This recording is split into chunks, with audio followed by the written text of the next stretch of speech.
fantastic.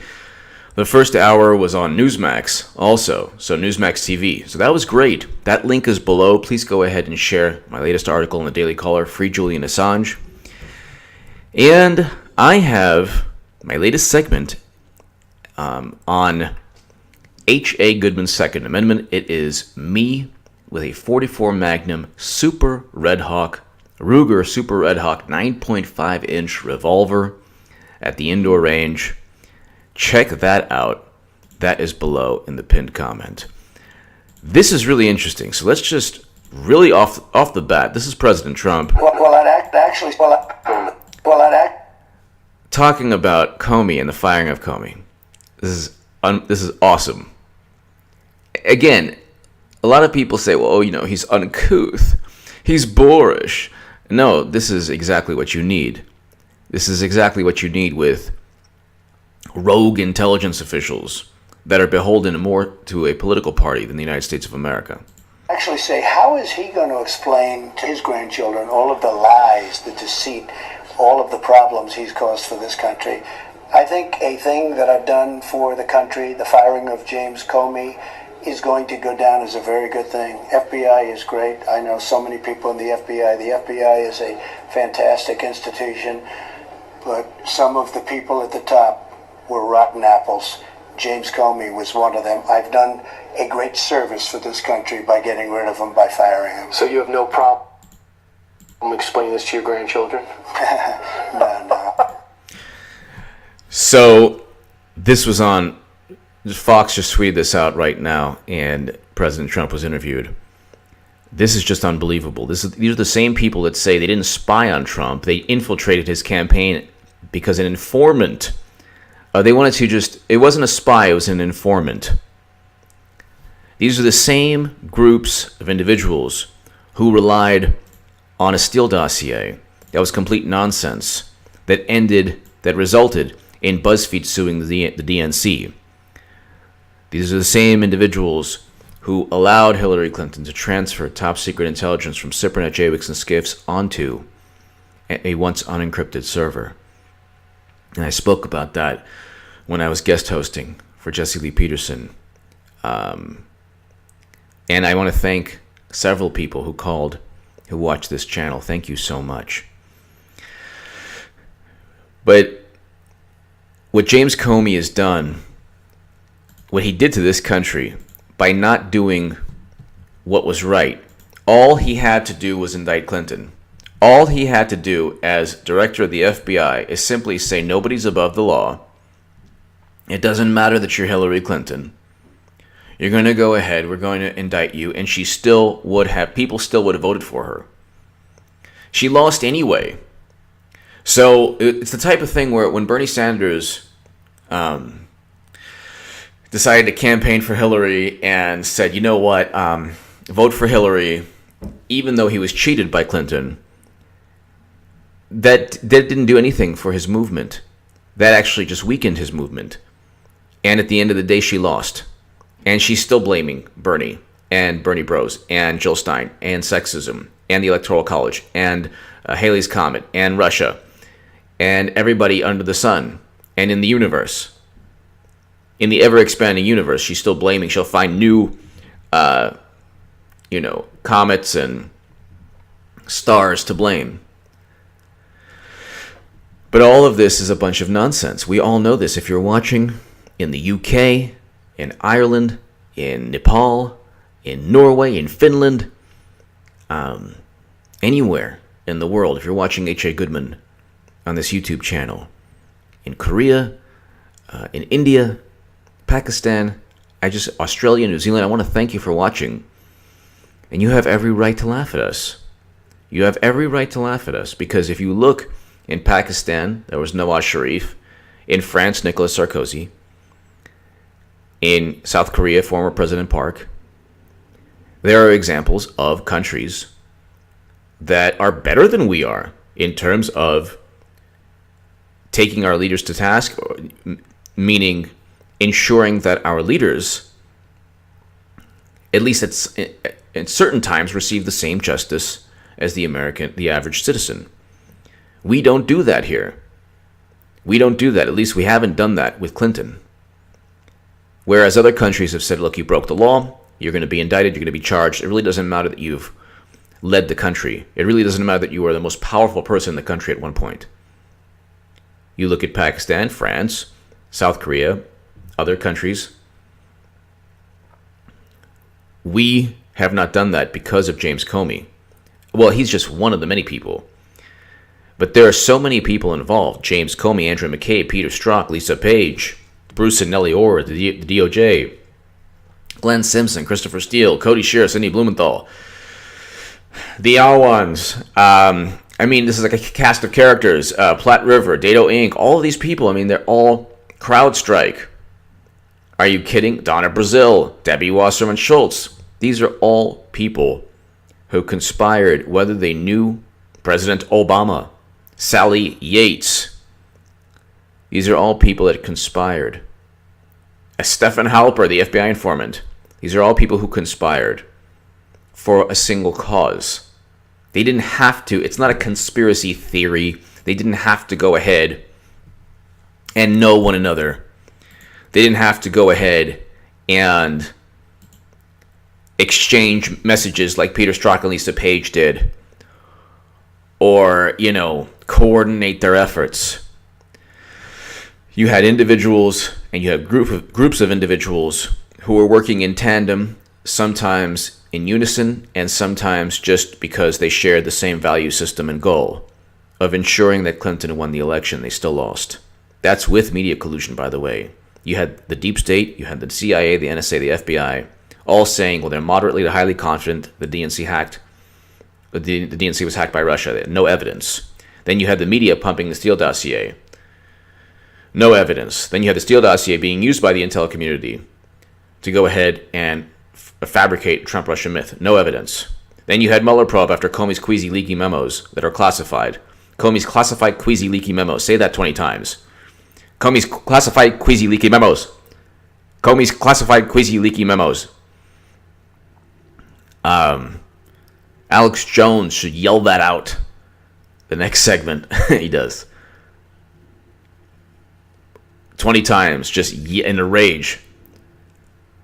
Comey's queasy leaky memos. But before that, you had this massive, grandiose cover-up. Look, years from now, somebody will watch this segment. Years from now, Hillary Clinton will be indicted. Years from now, Donald Trump will be well in his second term. Years, including Hillary Clinton and James Comey, all these people. And eventually, we'll realize that we dodged a huge catastrophe with the Clinton presidency. Right now, the media is, because they keep on churning the same thing. So now it's Trump is a dangerous racist madman. Okay, so the fact that he did something that President Obama didn't even do, pardon Jack Johnson, who's the first black heavyweight champion, and the life of Jack Johnson is just unbelievable, amazing. And you're talking bare knuckle. He was amazing. And he was just unbelievable. Trump pardons Jack Johnson, heavyweight boxing champion. Okay, so Trump pardons Jack Johnson. So this is something where, this is something that President Obama should have done. But again, it doesn't fit with the narrative. Black and Latino unemployment is at an all-time low. Latino unemployment.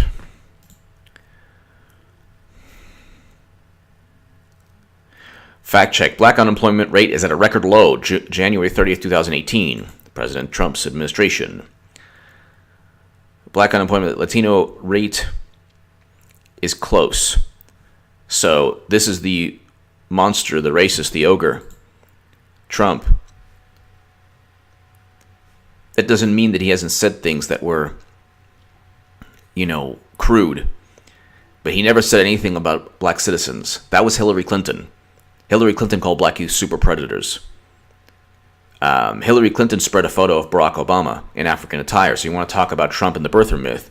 Hillary Clinton also spread the birther myth. If you forgave Clinton and you don't forgive Trump, you're just focusing on Trump for political purposes.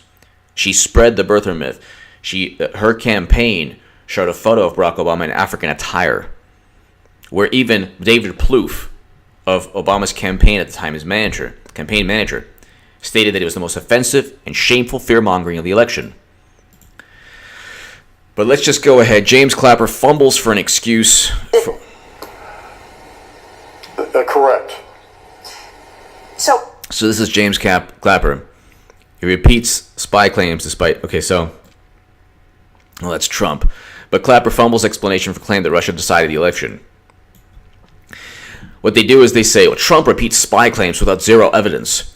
With Trump, he was urinated on, and we know because of a document that was written by a gossip columnist named Christopher Steele, who was really an MI6 agent, but he might as well have been a gossip columnist. Somebody who just writes about hearsay and nonsense. There was no evidence, but people believe that he got urinated on. No evidence that he laundered money, but you know what? Steele dossier talks about that. With this, Trump repeats spy claims despite zero evidence. There's a guy in his campaign paid hundreds of thousands of dollars specifically to spy. They use the word infiltrate, and they use the word informant. It's not a garbage document, it's a dossier. It's not a spy, it's an informant. And they were doing it for his best interest. So let's go ahead. I want to ask you about another big thing you argue in your book, Director, and this was very significant, and a pretty good understanding of what the Russians did, the massive effort they made on a multidimensional basis to affect the election. The massive effort they made on a multi-dimensional basis. What is he, like some kind of was this like Star Wars or Empire Strikes Back? Some kind of like some sci-fi fantasy, this multi-dimensional basis. You mean like Twitter and Facebook? What else? Nobody cares about Twitter and Facebook. Twitter and Facebook make you... First of all, there was $46,000 worth of Facebook ads pre-election. $46,000 worth pre-election ads that most people didn't see. The Facebook vice president of advertising said that most of the ads were purchased after the election. That's number one. And Michael Moore went to an anti-Trump rally. There was no concerted effort by Russia. Number one. Number two, James Clapper has no evidence of Trump-Russia collusion. They went from, oh my God, Trump helped WikiLeaks hack the DNC to, well, we don't know what happened with WikiLeaks, and we don't know we don't have any evidence of Trump working with Russia, and we have no evidence that Julian Assange committed anything that was illegal. But you know what? We're going to persecute and attack everybody. So the worst thing that Trump could do, the worst thing, is go after Julian Assange, because that is exactly what the deep state or people that have conspired against him want him to do. He would be rewarding the same people who tried to undermine him and basically engage in a coup. He would be rewarding the James Clappers and the John Brennans and the James Comeys of the world.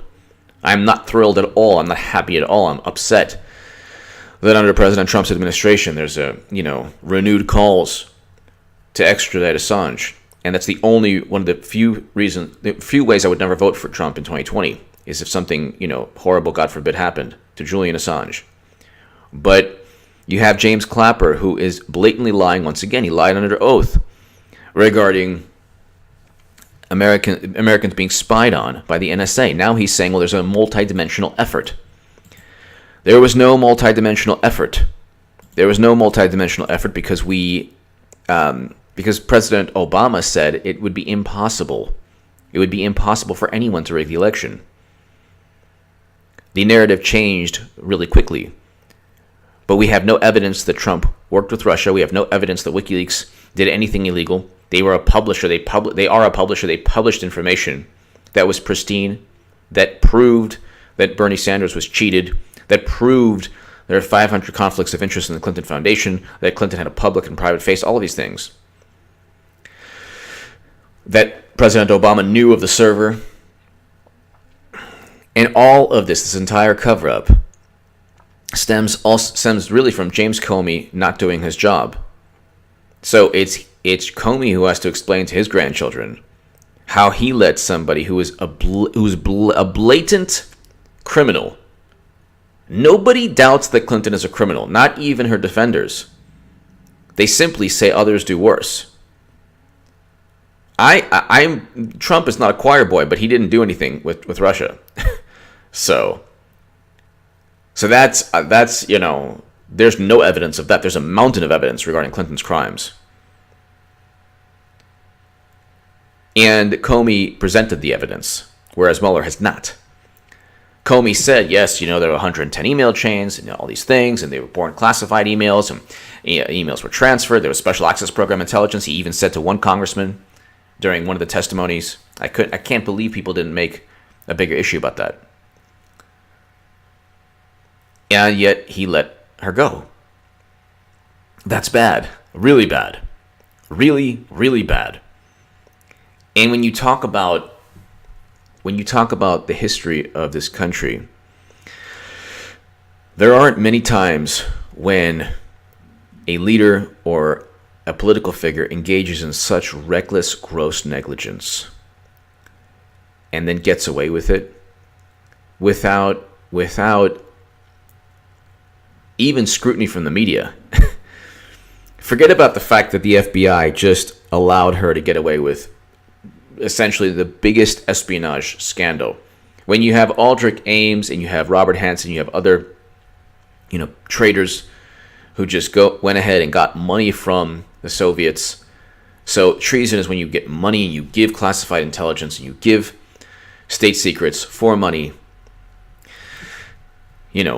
information that can hurt this country for money, for some kind of benefit. So Clinton might not have engaged in what the traditional definition of treason was, but she engaged in overt treasonous behavior because she used a private server. People in the media have a very big problem using the word server. They use private email. They just want to go ahead and circumvent everything.